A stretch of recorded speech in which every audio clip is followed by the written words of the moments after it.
You're on the clock with Tyler Jennings and Jared Perkins, a Prospects Live podcast for everything MLB Draft related. Join us as we discuss the biggest stories from college and high school baseball, bring you interviews from your favorite draft prospects, and break down live looks with Prospects Live analysis across the nation. Get ready, because you're on the clock with Tyler Jennings and Jared Perkins. Alrighty, welcome to another episode of On the Clock, powered by Prospects Live. I'm Jared Perkins. That's Tyler Jennings. We got an incredible guest with us today, PJ Morlando out of Somerville High School in South Carolina. PJ, how are you doing today? Doing amazing. Thank you guys for having me.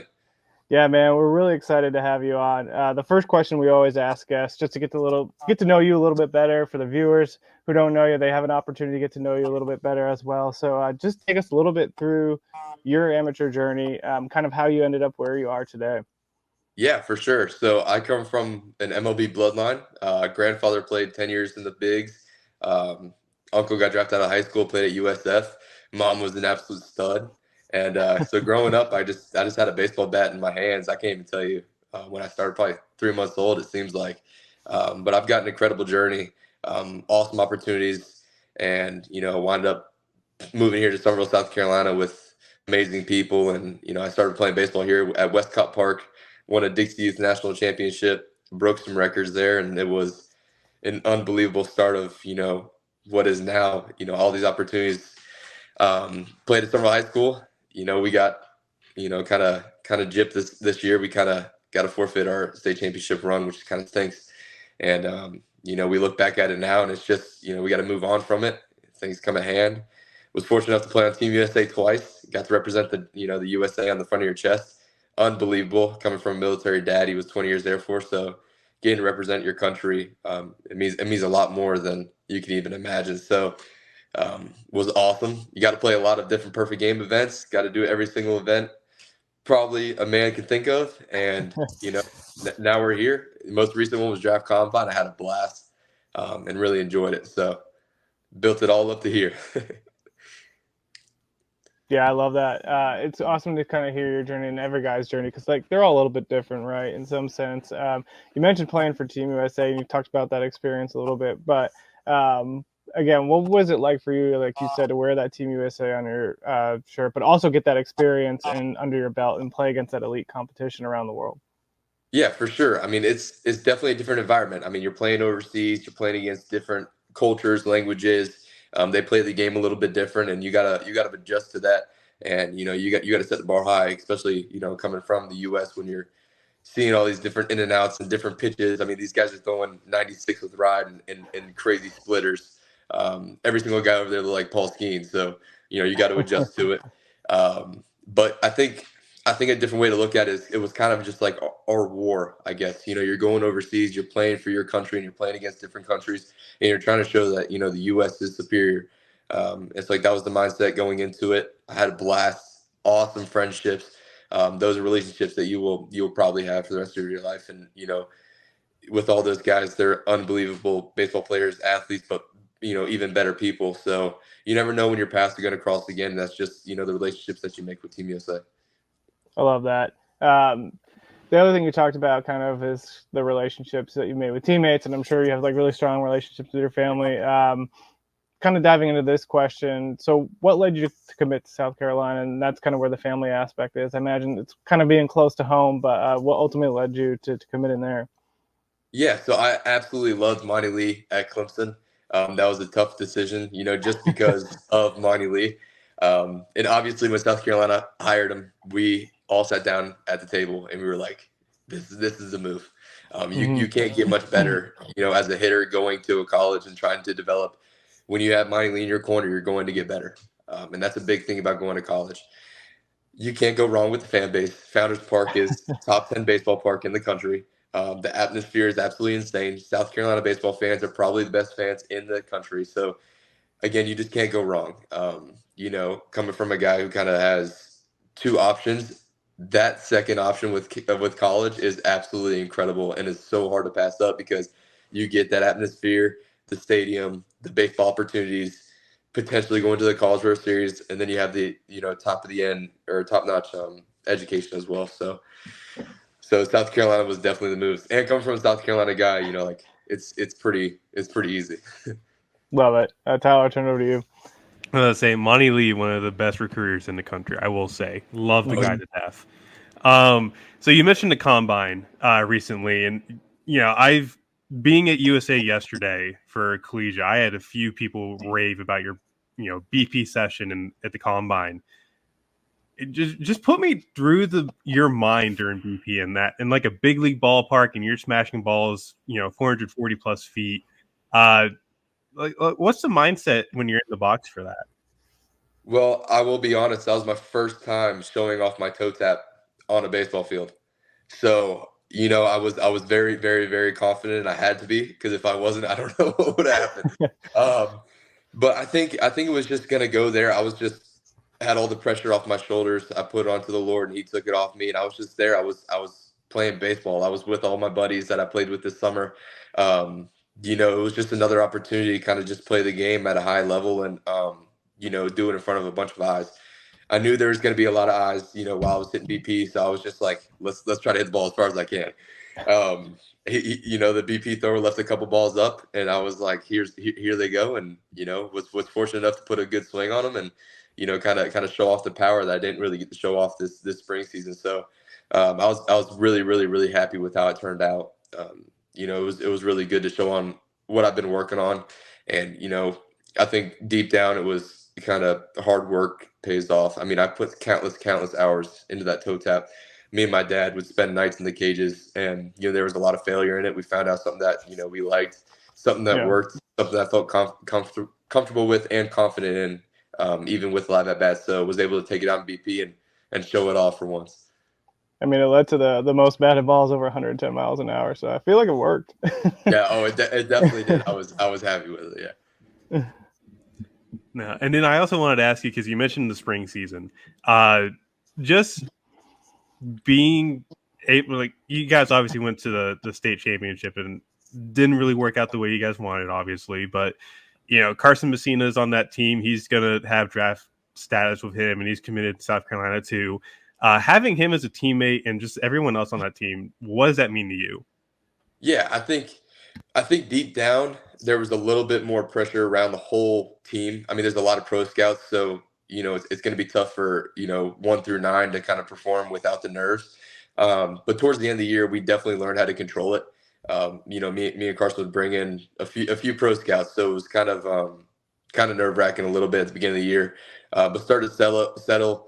We won the lower state championship, had a forfeit, so we didn't get the opportunity to go play in state, which stinks. But playing with Carson, I played with him since I was 8 years old. We've been on the same team. Played with Team USA together 2 years ago. We play on the same summer ball team, and so I think having that guy that we can always fall back on is always good. And we're basically going through the same things, the same path, and so we're able to kind of see how we handle it, based off each other's emotions or just reactions in general. Yeah, and then of course Cole Messina, does he come out and cheer you guys on every once in a while? Yeah, if he's not having a game, I remember last year we were playing in the lower state championship as well, and he was up there. We were in Columbia, and in right field there's this huge press box, and he brought the whole Carolina team up on the top of the press box, and they were yelling down. Man, I love awesome. Moose. Moose was probably one of my favorite teammates of all time. He's a true leader and a winner, and but I look up to him. He's a stud. Man, hallelujah! I love that kid so much. Yeah, he's awesome. I love it. So I want to go back to the combine a little bit too. So we were kind of talking pre-interview that you had the opportunity to interview with with all the MLB teams and their front office staff. What was that experience like for you? I mean, you can tell that you have a personality that people can really be drawn to. But how did that how was that experience for you, and what did you learn from it? Yeah, I brought in a notebook and I asked every single club 3 questions, the same questions. Super broad questions, but just to kind of see how they view me and, how their organization views those questions as well. That was a good thing to bring back, from the family. And I got to learn a few different things about how they would develop me, how they see me, and, eventually, where would they see me? And so like that was a good thing to bring back, especially for them. They didn't get to see it. But I love talking baseball. I love talking life in general. And I got to do that for 3 days straight. So, those were probably my 3 favorite days of the year so far. But I had a blast. Those are crazy opportunities, and those are some childhood dreams of mine, was to be able to talk to major league teams, and now I get to do it for sure. And some of those nights I was having hard time sleeping because I was like, dang, this is dreams are becoming reality a little bit. Yeah, I mean, that's incredible. You talk about too, just figuring out how teams are going to develop you. That's an interesting fact there. The other question I was going to ask about the combine as well is you have the opportunity, right, to compete, or not compete, but be in a same setting as the top prospects across the U.S. basically. What did you get to learn from them? Did you pick up routines? I know you've probably played with a lot of these guys in the past before, but were there opportunities you got to learn from some of those guys as well? Yeah, absolutely. I mean, those guys, everyone that kind of was around, I've been playing with them for 4 years now. So it was really good to see familiar faces and see, Mm-hmm. How would their spring go? How are you handling a little bit of this, this draft spotlight, and get to pick up, different people's perspectives of this opportunity. But also I got to meet a bunch of college guys who are, looking towards the draft, but also might have gotten injured this year, might have not had a great year. And then some of the guys who had an amazing year, and I got to learn from all different types of, perspectives of those as well. My favorite guy that I met this combine was JJ Weatherholt. He's in the same agency as me, and I love JJ. He was super, I just want to say, like, welcoming. Like, he was super cool. Started conversations, and we got to talk a lot about college, pro, what to expect, what not to expect, and then kind of see where would I fit. Would pro be a good fit for me? Would college be a good fit for me? We had some really good, just down to earth baseball conversations. We got to have dinner together a few times, and so those are some conversations that mean a lot more than just money in general. Like, just having those down to earth conversations mean a lot. Love that. And kind of going back to the performance on the field, you talked about a little bit about implementing that toe tap. What were some of the biggest successes for you in 2024? Some of the things you really worked on to improve your game? Yeah, absolutely. So my speed has become, kind of a big thing for me, is getting good jumps, trying to run better routes in the outfield. I'm trying to implement my spot in the outfield. Like, I really do want to play center field further on, but if not, I'm going to be a center fielder playing right or left field. And that's what I'm going to strive to be. I want to be the best defender that I can be. I think that's something I need to work on. That's something I'm really trying to work on. Getting as many reps as I can. I think that's just a big thing, is going out there, taking, reps off a live bat, going out there, taking some routes, fighting the sun, fighting those clouds, getting different environments. And then obviously, I'm trying to add that in-game power. I mean, I show it in BP. I have it kind of just there, and I really do want to show it. I get a lot of balls, or I hit a lot of balls very, very, very hard, but they just don't go in the air. So I think that toe tap, what I've added, I think it's going to add a lot of, I guess, lift to the baseballs and put a little bit more balls in the air. And I truly believe that we're going to see some home run numbers get put up soon. I'm really excited for that. So I do want to ask, playing with USA, who's been like the toughest pitcher to face? Okay, like this could be like an American pitcher too, right? It could be anybody. All right. I think the most underrated and best pitcher that I faced is Tegan Coons. Kid is a dog. Like, if you want a dog, that's a dog. Throws like a 4 or 5 pitch mix, throws them all for strikes, tops like 96. Like, it's the super comfortable at bat. And but if you ask him, I have beat him twice, but I'm sure we'll see each other plenty more times in the future. So I'm excited to see if we can even out those numbers, or maybe take the 3 out of 4 out of them. I was say, what's the record looking like right now against them? I'm 2-0, baby. Let's go. 2-0? Heck yeah. What were the results on that? Were there any home runs, or just?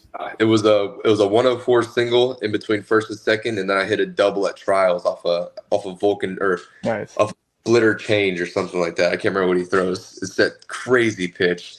Yeah. And I was just sitting right on it. I knew he was going to throw it right after that fastball. He threw a fastball in, and I knew he was going to try to go with something out. So I was just sitting on it, and he left it kind of middle. So I just threw my barrel at it, and it went right in the right center gap. Yeah, I want to say it is a splitter. I think. Yeah, it is. It is definitely. But I think he's trying to change it to more like a kind of like a splitter changeup, just so it has more, I guess, depth to it. Not a pitcher guy here. Would you ever try and get on the mound though? Hey, if it's any way to get me on the field, I'll do it. I'll be David Fletcher. I'll go throw some knuckleballs at you. There we go. I like it. We'll see. I was gonna go back to the combine too, because I guess what for you was kind of like that aha moment when you realized the draft was going to be a reality. I have to imagine like seeing your VP on MLB Network or being able to do some of those media interviews while you're at the combine. But what was really like that moment for you? I think having my parents sit there and watch, my performance on TV was super surreal. I mean, that's just, again, that's one of those things that you dream of growing up. I got to do that. I got to go do my thing, and that's hit some baseballs pretty far. So like that's my thing. I got to go do it. Low stress, just happy to be out there. That's pretty much a once in a lifetime opportunity potentially. So like I want to make the most of it. And I felt like I really did, and I came back home with no regrets, no second thoughts, and that's really what the main goal was. Love it. The last question I'm going to ask before we kind of keep the fire off a couple of rapid fire ones. What are the go-to passions away from the game? What are some of the things that you do that really help you kind of reset, get away from any performances on the field, whether they're good or bad? Yeah, I spent countless hours fishing. I love fishing. I'm a huge fishing guy. But nature's always been a big thing for me. And then, I get to go out there and just have fun. Usually go fish with the boys, or, sometimes you just need some quality time by yourself. So I'll go out to the ponds here. I've stocked my neighborhood ponds with some big old fish. So going out here by myself and just enjoying it, going to fish, especially, after a long term. I came back from the combine. I was on the road for about 3 weeks in total. And so I got to come back home and go fish by myself, use my new fishing reel, and I was like, oh, I'm dialed. Let's go play again. I'm ready. I love it. So we're going to go into rapid fire. We're on the clock, so we got to throw at least a few rapid fires at you. First one is, what's the go-to restaurant in your area for you? Oh, okay. I got it. Swing and Swan. I love pulled pork, so that's the GOAT. Love it. Favorite home run you've hit so far? Ooh, I think my first home run ever. My dad was stationed in Korea, and he missed it, but it was kind of like a moment that we spent together as a family when he came back and sent our team to Disney World. So it meant a lot. I love that. Biggest fish you caught? Oh, I caught 11.8 bass. But I mean, I've caught plenty of sharks in my life, so I can't tell you the exact weight, but we'll handle those things. Love it. Tyler, you got any rapid fires? I got to ask now, any rainbow trout? Oh my gosh, I just caught my first one the other day in Columbia. Yes. First one ever. I didn't even know we had them in South Carolina, and my guy was like, hey, let's go fish the river real quick. And I was like, all right, fine, let's do it. The water was freezing, and I was slipping everywhere.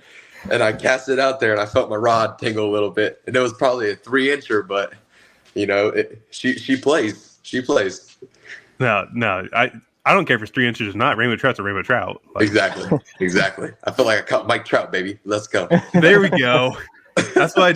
So, kind of backstory: we had a lake house up in New York, up in the Finger Lakes, and we had it's rainbow trout, northern pike, like a whole bunch of fun stuff up there with our own dock. So, like, we got a rainbow trout, and this was back in like 2015. So I'm sitting here, it's like Mike Trout's in his prime. I'm like, I'm naming this one Mike, and I'm going home with him. Yep, money. That's what I'm talking about.